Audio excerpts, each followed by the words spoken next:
The Jungian path to healing.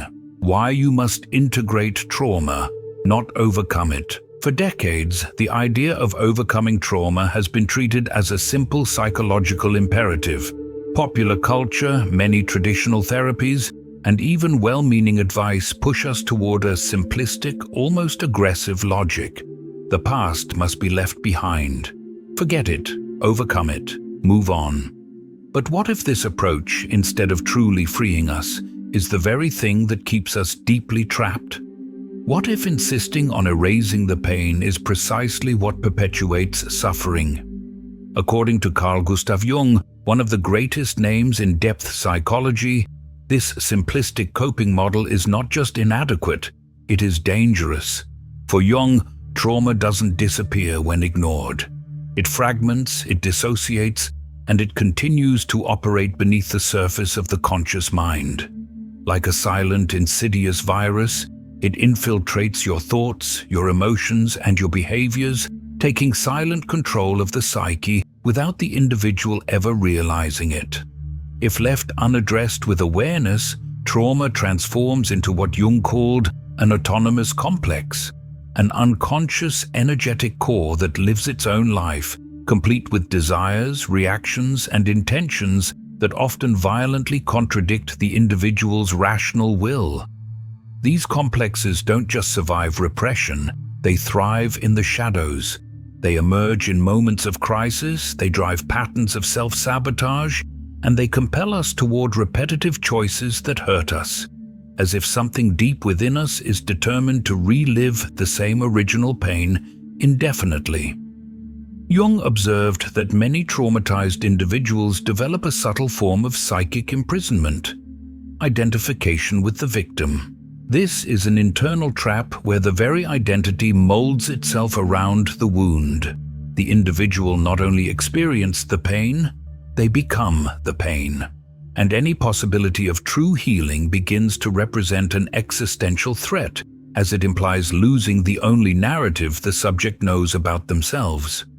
While conventional psychology often seeks to reduce symptoms or eliminate painful memories, Jung proposes a much bolder and profoundly transformative path. He invites us not to forget the trauma, but to descend into its depths, confront it, understand it, reclaim what was lost, and ultimately integrate it into the wholeness of being. Trauma, from this perspective, is not an accident to be erased, but a powerful experience that needs to find meaning, not to justify suffering, but to transform it into knowledge, embodied strength, and an expansion of consciousness. In this deep dive, we will explore Jung's revolutionary view of trauma.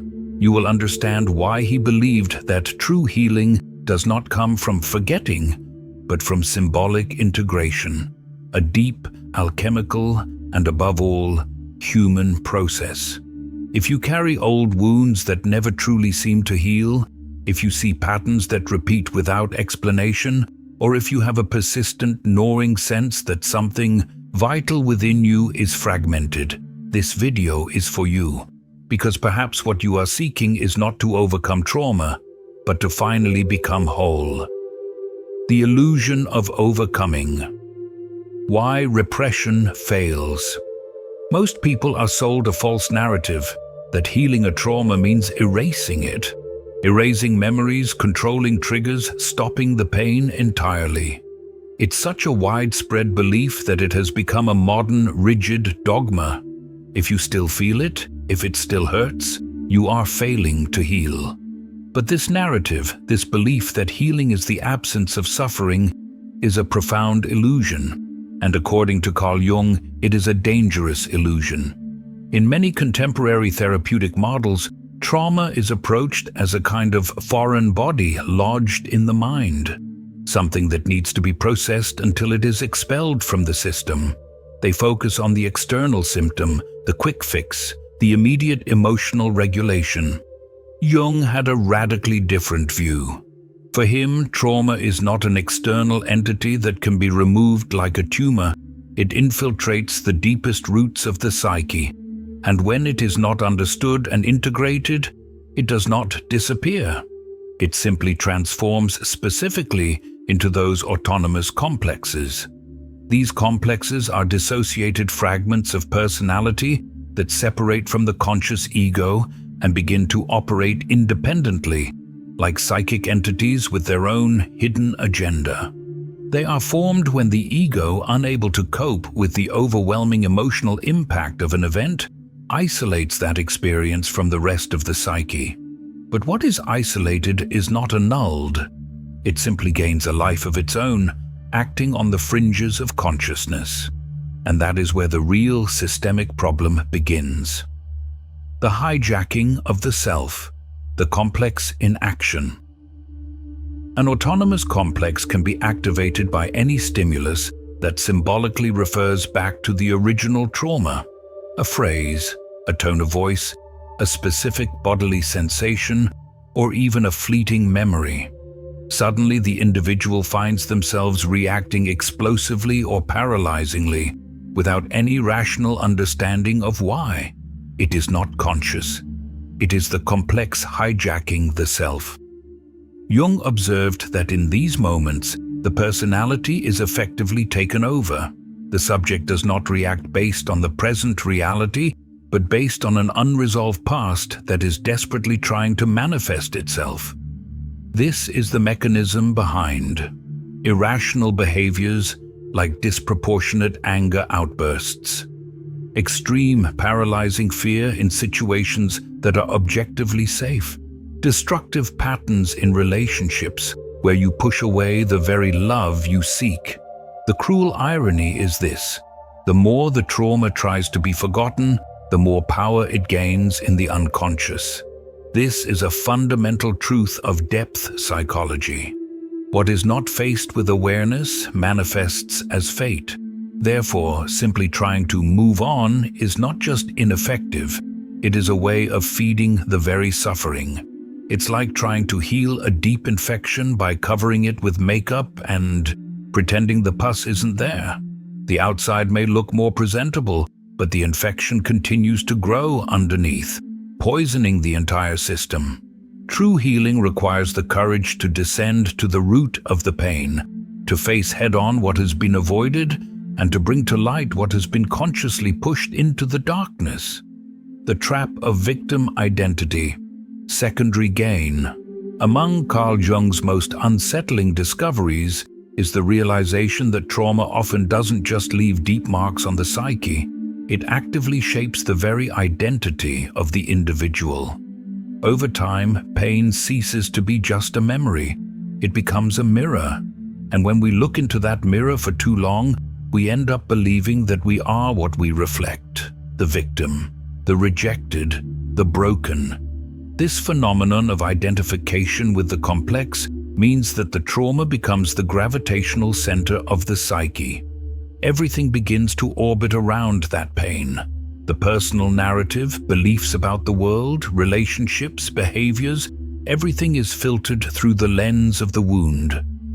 The most frightening part is that this often happens because the complex offers a subtle form of secondary gain. Secondary gain is the unconscious benefit derived from remaining in the state of suffering or illness. It is not a conscious choice to enjoy pain, but an unconscious survival mechanism. For example, the pain may be the only source of attention and validation the person received early in life. The identity of the victim provides a powerful, often unspoken justification for avoiding responsibility, failure, or risk. If you are defined by what happened to you, the future is less frightening because you don't have to fully own your choices. The trauma narrative provides a sense of psychic cohesion. If the pain was the most significant, constant thing in your life, your unconscious clings to it as the central axis. Without it, the individual fears the terrifying emptiness, the unknown void of who they would be without that defining story. This is the invisible prison. Who would you be without that trauma? Who would you be without the anger that protects you, the fear that guides you, or the sadness that defines you? The pain is unbearable, but the uncertainty of the unknown can be even more frightening. And so, we unconsciously create self-sabotaging patterns, We return to abusive relationships. We fail in decisive moments. We attract neglect, not due to a lack of strength, but because an unconscious part of us believes this pain is all that we have left. Jung saw these behaviors as failed attempts at symbolic resolution. The unconscious is trying to close the wound, but lacking awareness, it can only repeat the original scenario, hoping that by reliving the same pain, the psyche will find a different ending. But the ending never changes as long as the story is not rewritten with open eyes. The path to healing, therefore, must involve undoing this identity fusion with pain, separating what is you from what was imposed by the wound. The alchemical descent, Jung's 3 stages of integration. Most modern therapeutic approaches focus on surface-level change, emotional regulation, thought change, and symptom control. But Carl Jung saw trauma as something that could not be resolved merely by calming the surface. For him, healing required a descent, a deliberate, courageous journey into the darkest basements of the soul, where the trauma was buried, and where it still operates in the shadows. This journey occurs in 3 profound, non-linear stages, which form the core of the Jungian approach to trauma healing: conscious confrontation, recovery of lost aspects, and symbolic integration. Conscious confrontation, facing the shadow. This first stage demands something that almost everyone instinctively avoids: looking directly at the wound, not with intellectual coldness, but with intense emotional presence. It involves revisiting the pain with open eyes, without dissociating, minimizing, or rationalizing. It is the willingness to be there, whole, feeling the anguish without trying to instantly erase it. Jung believed that repression was the greatest enemy of individuation, because everything that is avoided returns, disguised, distorted, and often more destructive. This confrontation is not merely reliving the trauma, it is facing it as a conscious witness. It is the moment when the ego, instead of fleeing or denying, confronts what was fragmented and begins the long, difficult process of piecing it back together. Recovery of lost aspects. Inner archaeology. When we experience trauma, we don't just lose peace or security, we lose parts of ourselves. A trauma can kill a child's spontaneity. It can silence the voice of someone who once spoke with strength. It can destroy trust, joy, the ability to surrender to love.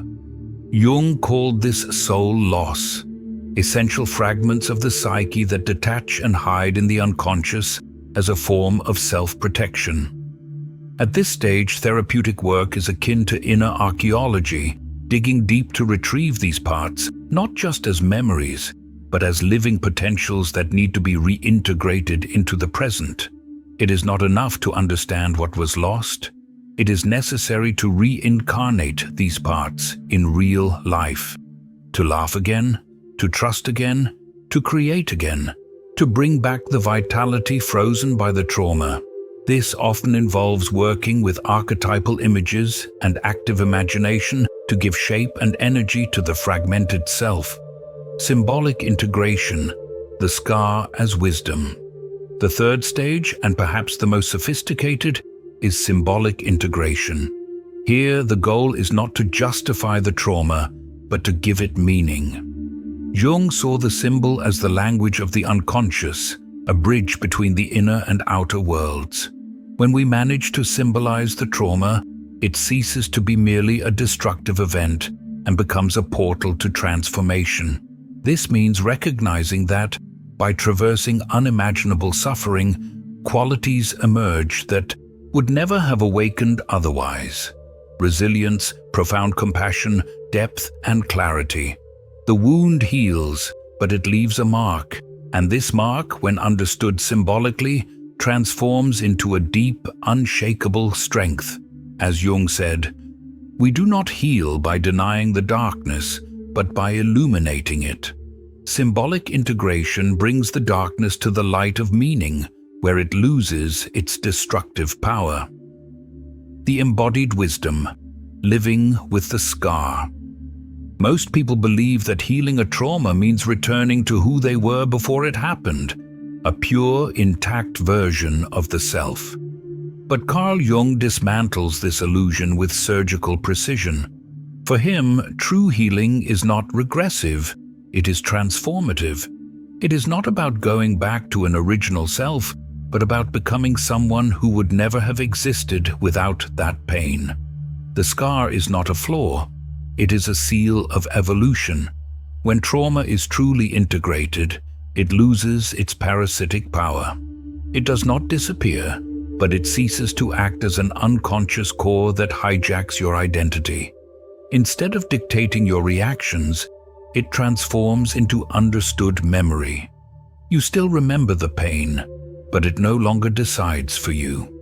This transition marks a crucial moment, the replacement of reactive conditioning with conscious presence. You stop living on autopilot, reenacting old wounds, and begin to choose clearly how you want to respond to life.